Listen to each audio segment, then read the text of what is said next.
خوش اومدین به چنل یوتیوب من زهرام و ژاپن زندگی میکنم. امروز میخوام به یکی از کوههای معروف ژاپن به اسم زائو ببرمتون که با هم اسکی کنیم. مثل همیشه لایک و سابسکرایب فراموش نشه. ماشین اجاره کردن تو ژاپن یکی از به صرفه ترین و راحت ترین راه هاست. با دوستام یه ماشین اجاره کردیم و راهی شدیم.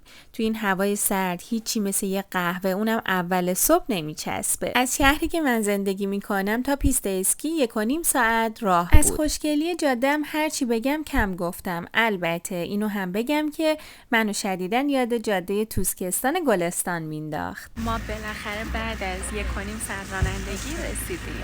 آدما از طریق این لیفتی که میبینین بالا میرفتن و با اسکی پایین میومدن. بعد از یه مدت اسکی کردن چشتون روز بد نبینه. توی سراشیبی کنترل اسکی از دستم خارج شد و با دوستم تصادف کردم. برای همینم ترجیح دادم که با این کفشای اسکی مسیر رو تا پایین پیاده برم. حسابی خستم، جای اینکه با اسکی بیام پایین چون تصادف کردم خیلی سخت بود.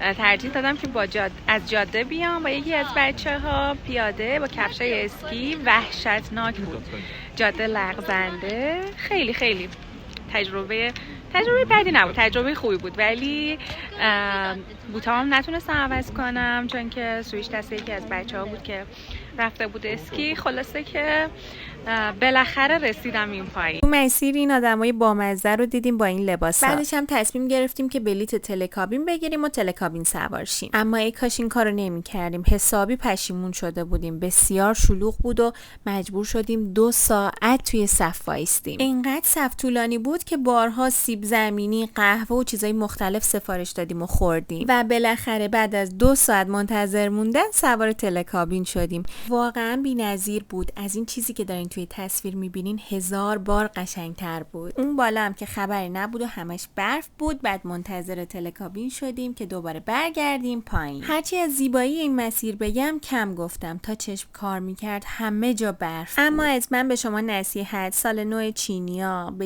هیچ جا سفر نکنید، چون اینجا تعطیلات سال نو چینیاست. همه جا پر بود از افراد چینی و برای همین هم خیلی شلوغ بود. من عاشق برفم و از نگاه کردن این همه سفیدی هیچ وقت سیر نمیشم. از توی تلکابین میتونستیم افرادی که دارن اسکی میکنن و ببینیم و لذت ببریم. بعد از این همه اسکی و گشت و گذار حسابی گشنمون بود که یه رستوران ترکی اونجا بود. رفتیم و کباب ترکی خوردیم. بعد از اون هم به رسم ژاپنیا من رفتم و یه سوغاتی برای استادم خریدم. این شیرینی مخصوص خود زائو. هوس قهوه داغ کردیم. رفتیم این کافه‌ای که اونجا بود. به سبک ژاپنی برامون قهوه سرو کردن و خیلی جای قشنگی بود. دلیل این که گفتم به رسم ژاپنیا واسه اینه که سوغاتی توی ژاپن خیلی چیز مهمیه و هر جایی که شما میری حتما باید سوغاتی مخصوص اونجا رو برای کسایی که بهت نزدیکن ببری. یکی از دوستامون خرمالی خوش‌شده برامون خریده بود. خرمالی خوش‌شده اینجا خیلی طرفدار داره. توی کامنت برام بنویس که چه تصویری از ژاپن و مردم ژاپنی توی ذهنت هست.